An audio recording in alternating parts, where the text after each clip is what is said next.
She doesn't have a plan. She copied Biden's plan. And that is why I imagine and have actually a plan to build what I call an opportunity economy. Tax cut and big corporations, which will result in $5 trillion to America's deficit. They have, and she has, destroyed our country with policy that's insane. Almost policy that you'd say they have to hate our country. Well, as I said, you're going to hear a bunch of lies. There are Trump abortion bans, which make it criminal for a doctor or nurse to provide health care. In one state, it provides prison for life. Hola, ¿qué tal? ¿Cómo están? Nosotros los saludamos después de haber visto el debate en nuestro podcast número 11.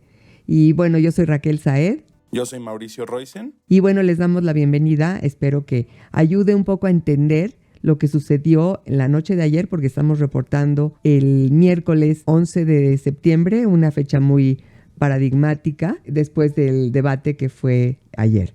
Entonces, bueno, creo que hubo muchas opiniones muy encontradas acerca de lo que sucedió ayer, pero en lo que sí coincidió muchísima gente es que el debate lo ganó Kamala por la forma en que se presentó. Definitivamente, yo creo que Kamala tuvo una estrategia muy clara y sí se nota que estuvo practicando y un poco estudiando para el debate básicamente desde que acabó la convención demócrata. Su estrategia fue provocar, tirar anzuelos y bueno, Trump cayó en toditos. Así es, y fue muy interesante muchas cosas. Casi desde el mero principio vimos que ella estaba muy presidenciable. De hecho, se veía su actitud, su semblante, incluso los movimientos del cuerpo, ¿no? Cómo ella llegó al escenario, cruzó la línea del centro, invadió el espacio de Trump para darle la mano y decirle: hola, mucho gusto, mi nombre es Kamala Harris, ¿no? Como que como ellos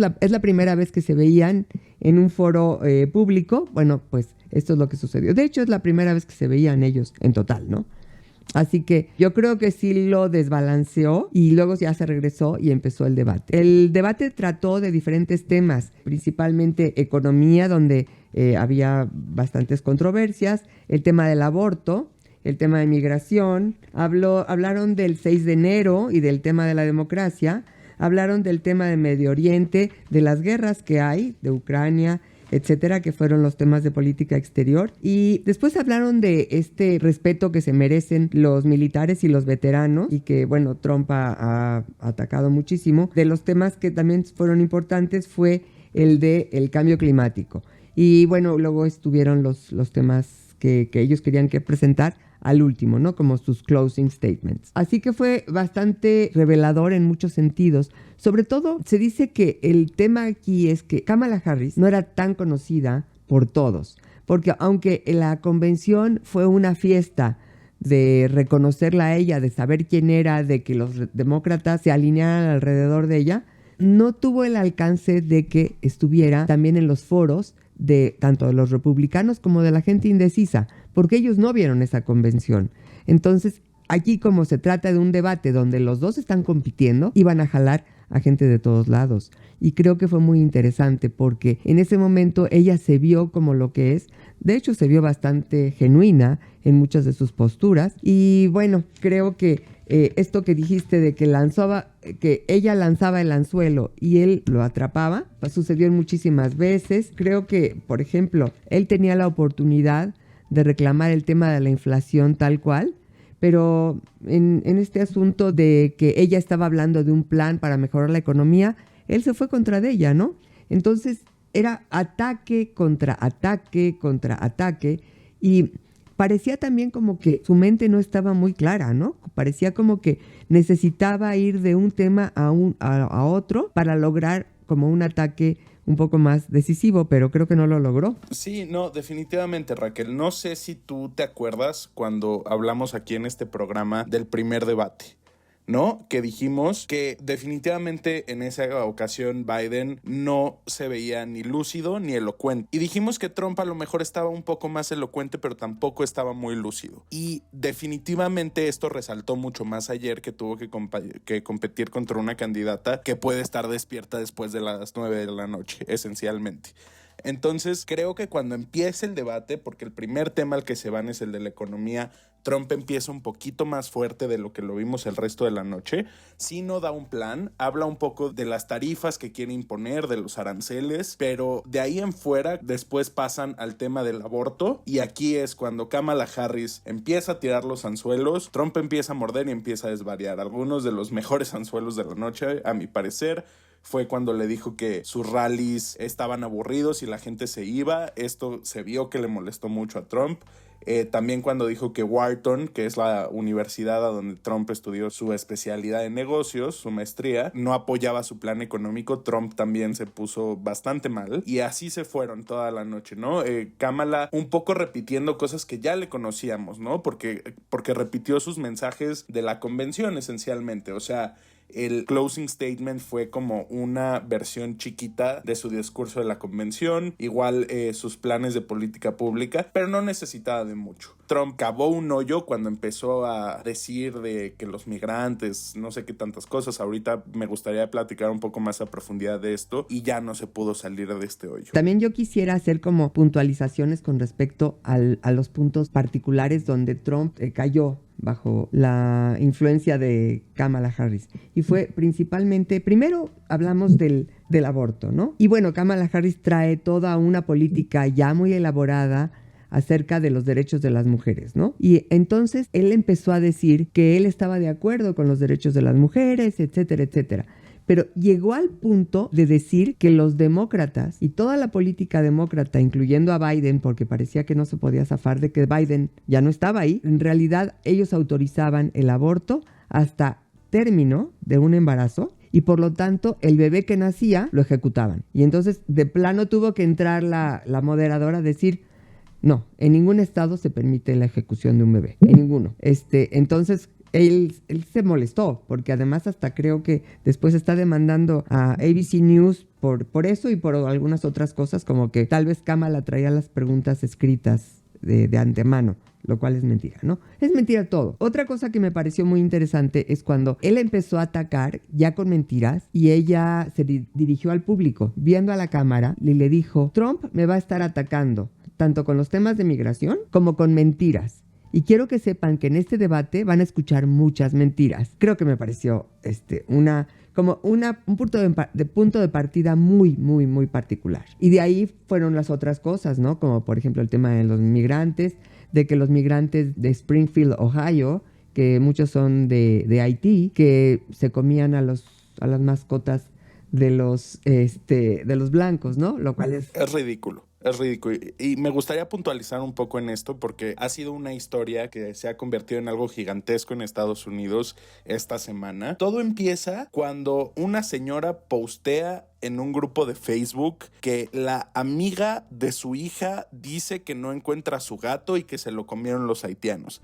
Y de aquí, no sé cómo llegamos del punto A al punto Z, a nivel de que J.D. Vance lo empezó a compartir en su Twitter y hacer todo un escándalo de que los migrantes están comiendo a las mascotas, al punto de que ayer Trump grita en el escenario, grita con mucha fuerza: "They are eating the dogs", ¿no? Se están comiendo a los perros. Digo, es inverosímil, es ridículo. Pero después, acabando el debate, J.D. Vance se sienta un rato con CNN a contestar algunas preguntas y empieza a decir: no, es que entiendo que a lo mejor no tenemos las noticias de primera fuente, las tenemos de segunda fuente, pero no por eso no hay que decirlas.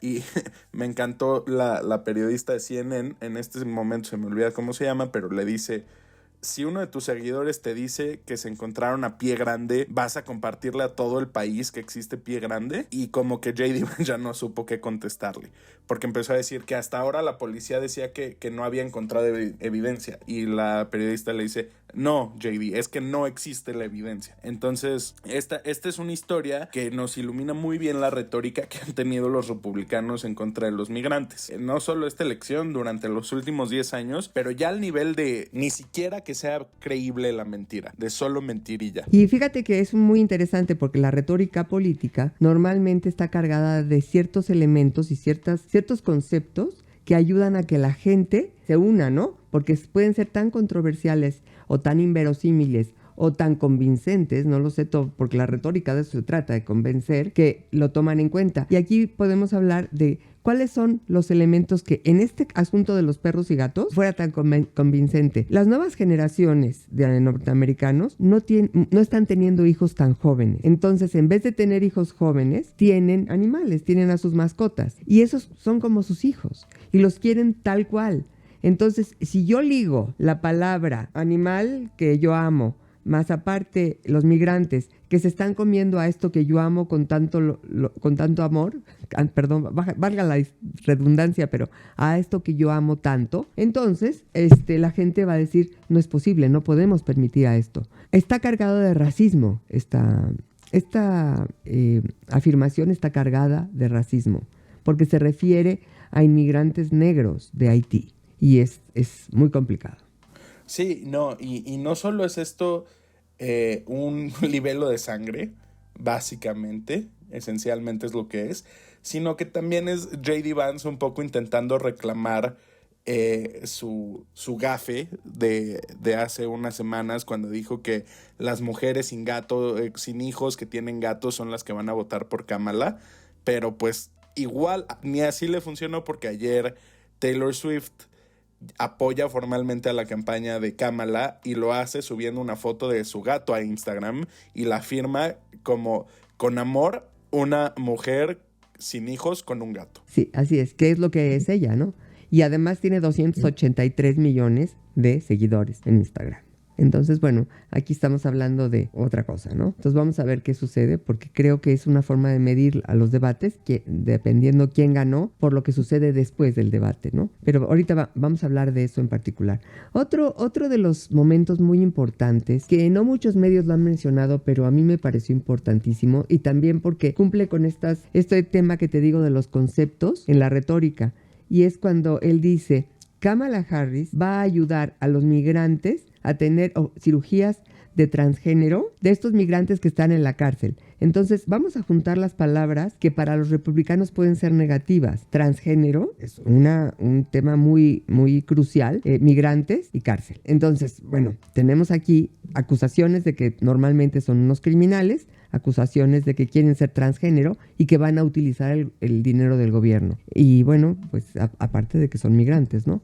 Entonces, esto también lo dijo, y obviamente Kamala nada más lo volteaba a ver, tenía una actitud de no me digas esta otra mentira, ¿no? Sí, y es que se nota luego que su equipo le preparó unos buzzwords, ¿no? Como unas palabras clave que él tenía que cumplir para apelar a su base, que eran cosas como marxista, transgénero, prisión, una sopa de letras de descalificaciones y otras mentiras, pero como que las juntó todas en una oración, porque empieza además esa oración diciendo no dejen que los engañe, esta señora es una marxista, cuando pues Kamala Harris claramente no es marxista, ¿no? Entonces digo, sí es uno de los momentos más extraños del debate, quizá por cómo lo dice. Otro de los momentos que a mí en lo personal me pareció un poco raro es cuando están hablando de política exterior y Kamala le empieza a decir a Trump que, oye, pero los líderes del mundo se ríen de ti, eres el hazmerreír mundial, nosotros sí protegemos a nuestros aliados de la OTAN y demás, y Trump decide defenderse diciendo, es que a mí, Víctor Orbán, el primer ministro de Hungría, me quiere mucho. Cuando él está hablando de que es un demócrata y va a defender la democracia, dice, Víctor Orbán a mí me defiende, cuando Víctor Orbán se ha transformado básicamente en un dictador en Hungría. Entonces,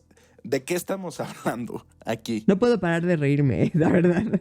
Es increíble, porque también él habla de que Putin lo estima mucho, pero después dice que Putin apoya a Kamala Harris porque en un tweet o en uno de estos posts de redes sociales hecho con inteligencia artificial, salió que apoyaba a Kamala Harris, lo cual es totalmente mentira, pero puede ser un movimiento estratégico, como para decir, me van a acusar de que Rusia me está apoyando. Vean, Putin apoya a Kamala Harris, pero obviamente todo eso es mentira, ¿no? Y bueno, ahorita va a ser mucho más difícil determinar qué es mentira y qué es verdad en redes sociales debido a toda esta tecnología. Pero lo que se dice en los debates creo que es importante, porque aquí no hay esta parte de la inteligencia artificial. Puedes apoyarte en la inteligencia artificial, pero es muy fácil elaborar las mentiras, ¿no? O más bien identificar las mentiras. Algo que se me hizo raro que no mencione Kamala, y a lo mejor es porque es una historia que no ha entrado tanto al mainstream nacional en Estados Estados Unidos, pero aprovechando de que Trump la estaba acusando de ser apoyada por Rusia, porque además dijo que Kamala se fue a negociar con Putin 3 días antes de la invasión de Ucrania y Putin se rió de ella e igual invadió. Esto no es cierto, pero una historia que Kamala pudo haber aprovechado que no usó es que el Departamento de Justicia esta semana reveló que algunos de los influencers republicanos más importantes, como Tim Pool, Dave Rubin del Rubin Report, que a lo mejor nacionalmente no son tan importantes, pero son muy importantes entre los hombres jóvenes blancos de 18 a 29 años más o menos, están recibiendo dinero del gobierno ruso para esparcir propaganda. Esto es algo que está diciendo el Departamento de Justicia, no lo está diciendo Newsmax, ¿no? Ni Breitbart. Entonces,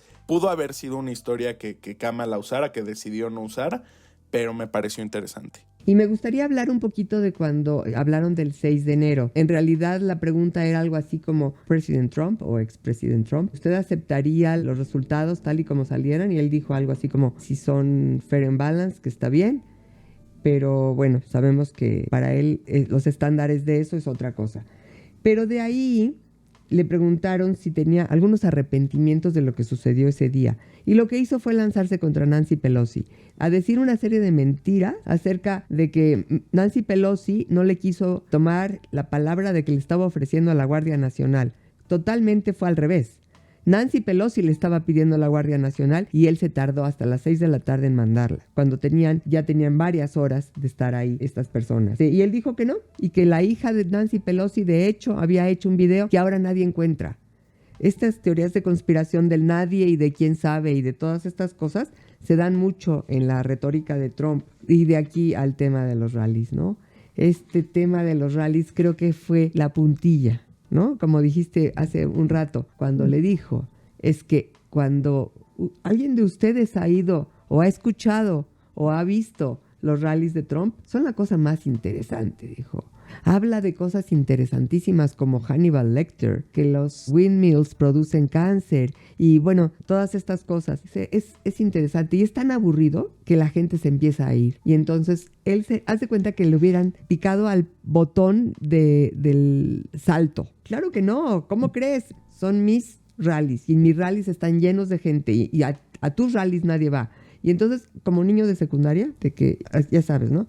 Pues no pudo con eso y se vio, pero pésimo. Lo logró Kamala Harris. Se ve que traía muy buen entrenamiento en este sentido. Y después pasaron de ahí al tema de Charlottesville, que creo que la que lo mencionó fue Kamala Harris como relacionado con esto mismo. Y ella dijo, ¿cómo vamos a creerle a una persona que cuando tiene a las banderas confederadas y las banderas nazis manifestándose en un pueblo, él dice que hay good people, fine people on both sides? O sea, gente buena de los dos lados. Y bueno, eso no es, ¿no? No era lo que se te esperaba que contestara él. A lo cual, en el debate dijo que eso había sido una mentira. Que, de hecho, se puede checar porque ha sido checado por mucha gente, como Sean Hannity, Laura Ingraham y Jesse Waters. ¿Quiénes son estas personas? Para los que no saben, porque mucha gente no sabe los nombres de los anchors de la televisión, son 3 comentaristas de Fox News. Entonces, bueno, lo que nos encontramos es que en realidad eso es lo que es importante para él.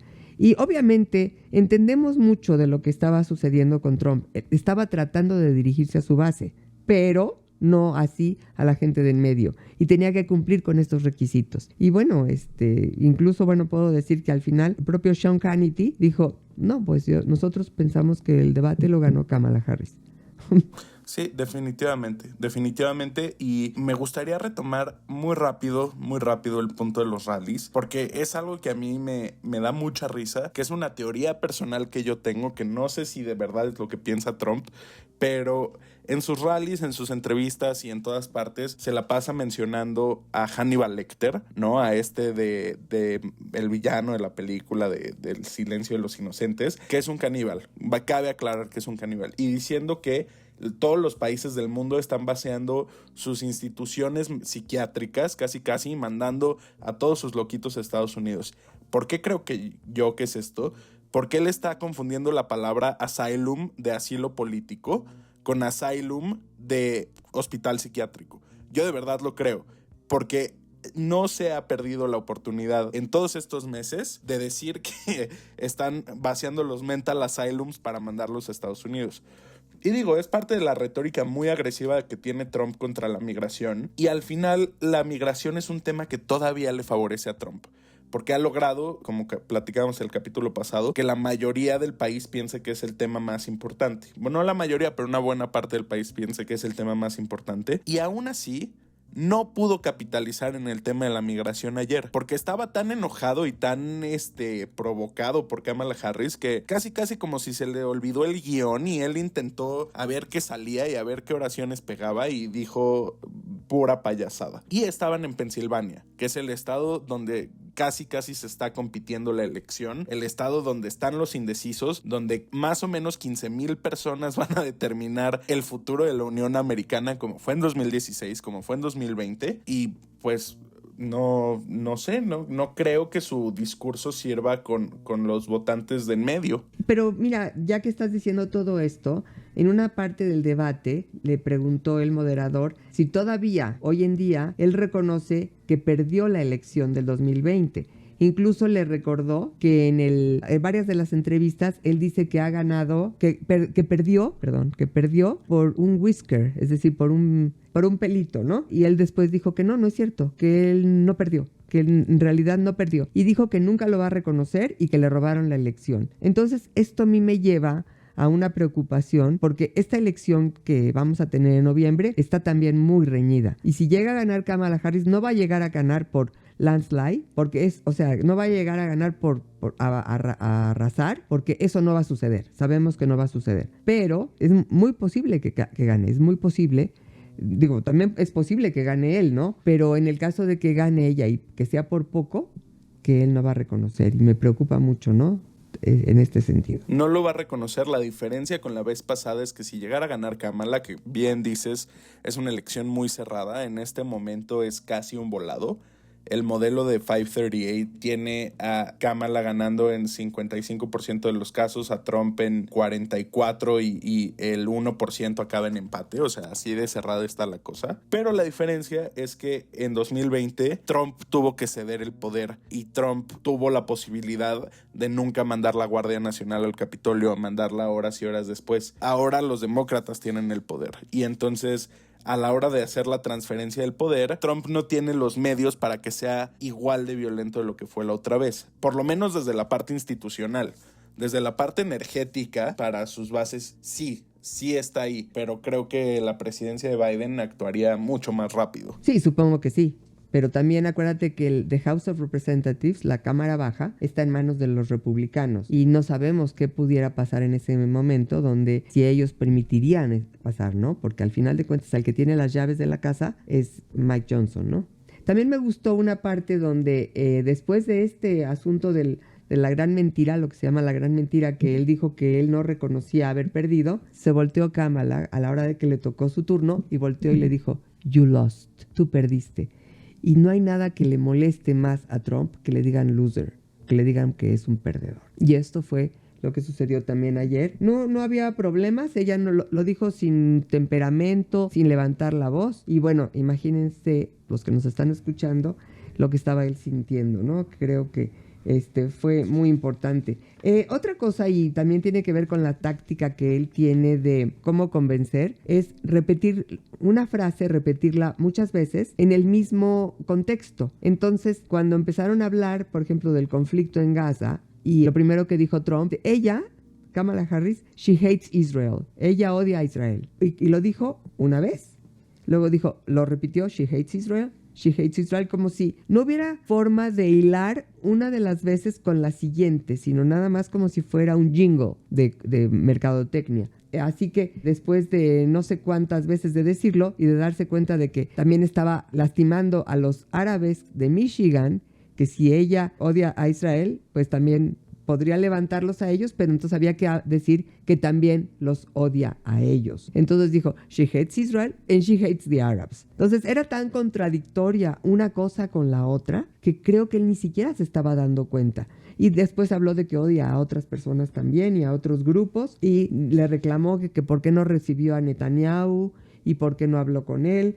y le reclamó quién sabe cuántas cosas, pero bueno, y de ahí pasaron al tema de Ucrania, ¿no? Fue muy claro que cuál fue uno de los principales problemas de Trump toda la noche, que es básicamente cuando le preguntan, oye, ¿y usted cómo hubiera reaccionado a lo que pasó el 7 de octubre y a la guerra subsecuente y cómo hubiera reaccionado a la guerra de Ucrania? Dice, no, es que sin mí no hubiera pasado. O le preguntan, ¿usted estaría en contra o a favor de un veto nacional al aborto? Y dice, no, es que no pasaría el Congreso, entonces ¿para qué me posiciono? O cuando le preguntan de qué va a hacer con el Medicare, dice, I have concepts of a plan. Tengo conceptos de un plan, cuando lleva 9 años en esto el señor. ¿Cómo que en 9 años no ha podido desarrollar un plan? Y creo que esto fue algo que no le gustó, por lo menos cuando yo estaba viendo los focus groups de los medios de comunicación después del debate. Eso, sobre todo esa frase de I have concepts of a plan, fue algo que no le gustó nada a los votantes. Correcto. Y esto fue con este tema de política interior, que es el del healthcare. Pero regresando un poquito a lo que sucedió en política exterior, con lo de Ucrania, cuando se llegaron al tema de Putin, él dijo que se llevaba bien con Putin y que podía hablar muy bien con él. Y entonces ella le dijo, es que ya sabemos que bueno, refiriéndose a él, ¿no? Ya sabemos que él se lleva muy bien con los dictadores, que para él es importante. Y lo que estaba diciendo no lo estaba diciendo en vacío. En realidad, a Trump le gustaría tener desfiles que desfilen junto de él para que le hagan caravanas y todo esto, como los dictadores, como le hacen a Putin, como le hacen a cualquier otro, ¿no? Entonces, pues eso no es lo que es Estados Unidos. Estados Unidos se formó en la base de que iban a evitar eso, a evitar tener monarquías o tener dictadores, y por eso no tienen este tipo de plan, ¿no? O de situaciones donde haya este tipo de desfiles y cosas. El flash poll de CNN es una encuesta rápida que realizan entre personas que vieron el debate y donde preguntan quién creen que ganó el debate. Ayer, el 63% de las personas pensaban que Kamala ganó el debate y solo el 37% pensaba que Trump lo ganó, dándole un reversazo básicamente a lo que pasó en junio, porque en junio 67% de las personas pensaba que Trump ganó y el 33% pensaba que Biden perdió. Entonces, no, obviamente este debate no va a ser tan significativo como el otro, porque el otro acabó en básicamente la renuncia de Biden a la contienda, pero fue para el estadounidense promedio casi tan dominante Kamala ayer como lo fue Trump en junio. A esos niveles llegó la cosa. Trump no se veía con planes, no se veía con un programa, no se veía... A lo que iba es a pelear, como a él le gustan las luchas, ¿no? Pero se encontró con otra cosa, se encontró con una, como decimos los mexicanos, con una sopa de su propio chocolate. ¿Y por qué? Porque ella fue la que lo picó y él fue el que cayó. No fue al revés. Sí, porque hay toda una teoría del debate en Estados Unidos que básicamente dice que el incumbent, que es la persona que ostenta el poder en ese momento, siempre tiene muchas peores chances contra el challenger, contra el retador. Y los medios ayer estaban diciendo, incluso Fox News, que Trump parecía el incumbent y Kamala parecía la challenger. Entonces fue muy, muy interesante. Digo, esto llega al nivel de que Trump tiene que ir al spin room, que es el cuarto donde están los medios, a intentar cambiar la narrativa un poco del debate, y empieza a decir sus mentiras de siempre, ¿no? Que ellos tienen datos de que el 85% de las personas que vieron el debate pensaron que él ganó y que solo el 15% piensan que Kamala ganó, que es malísima, que debate muy mal, y porque además la campaña de Kamala retó a Trump a otro debate. Y Trump dijo, pues claro que quiere debatir conmigo otra vez, quiere su revancha. No se la voy a tomar, cuando es al revés. Trump tiene miedo de debatir otra vez después de lo que pasó ayer. Y Kamala, feliz, si le va a volver a ir igual de bien, feliz se vuelve a meter al podio. Feliz. Sí, pero además con esa instrucción que traía, yo creo que estuvo muy bien instruida. Bueno, y también se me olvidó hablar de alguna cosa importante del debate, nada más para finalizar. Cuando hablaron de Afganistán y de la forma en que se salió Estados Unidos de Afganistán, que a lo mejor fue un gran error de parte de Biden salirse así de abruptamente, pero Trump se refirió a los talibanes o al talibán como alguien con quien se podía negociar. Cuando sabemos qué tipo de entidad es el talibán, ¿no? Es una entidad que no respeta los derechos de las mujeres, que no respeta el derechos de los niños, que es una entidad sumamente autoritaria y que opresiva, y que esa es la razón por la que Estados Unidos se quedó ahí por tantos años. Entonces, al salirse abruptamente, automáticamente sube el Talibán, quedándose con todo el equipo bélico que ellos habían dejado. Y Trump dijo algo así como, si yo hubiera estado ahí, yo hubiera acabado con eso de otra manera, porque yo estuve negociando con Abdul. Entonces se refería a Abdul, el jefe de los talibanes, como alguien como si fuera su amigo, y que lo invitó a Camp David. Y recordemos ese episodio donde los invita a los talibanes a Camp David, ni más ni menos, algo que está totalmente fuera de la órbita de lo que es Estados Unidos, a negociar, y que se le opusieron todos, incluso los republicanos del Congreso. Aquí no entran los talibanes. Así que esto fue muy interesante, porque Kamala le dijo, tú estabas tratando de meter en Camp David a lo peor de lo peor del mundo, ¿no? Ya nada más era un poco para puntualizar ese punto adicional que a mí me quedó pendiente. Y también habló del cambio climático, que también estuvo muy, muy clara. Kamala Harris diciendo que él siempre ha considerado que el cambio climático es una farsa y que no hay nada que hacer al respecto, y que es una política para tratar de cambiar y beneficiar a algunos. Pero en eso quedó así nada más. ¿Qué nos espera? Probablemente no debatan otra vez, ¿no?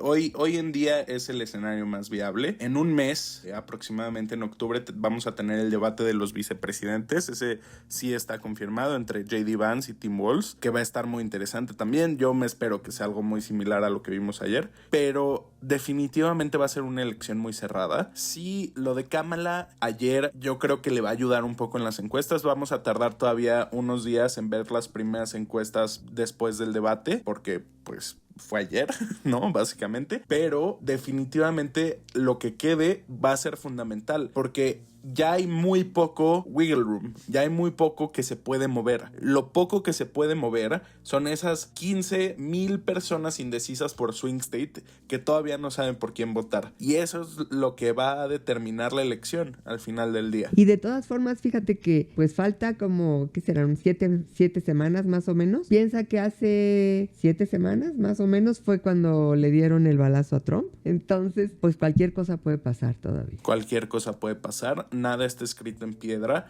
Ninguna elección ni se gana ni se pierde antes del día de la elección. Lo sabemos por la experiencia de las elecciones del 2016, y también lo que sucedió con Ruth Bader Ginsburg, que aunque no se trataba de que ganara Trump, sin embargo él pudo colocar a un tercer juez en la Suprema Corte. Nosotros seguiremos acá platicándoles, reportándoles lo que vaya pasando, como lo hemos hecho los últimos meses. Como siempre, les agradecemos mucho su presencia aquí, y bueno, también queremos agradecer a Miguel Rubiano, que nos ayuda en los controles técnicos y en la edición y en la música. Nos veremos en la próxima edición de Hablemos de Estados Unidos. Buenas noches. Buenas noches.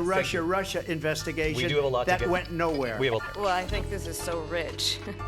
Coming from someone who has been prosecuted for national security crimes, economic crimes, election interference, has been found liable for sexual assault, and his next big court appearance is in November at his own criminal sentencing.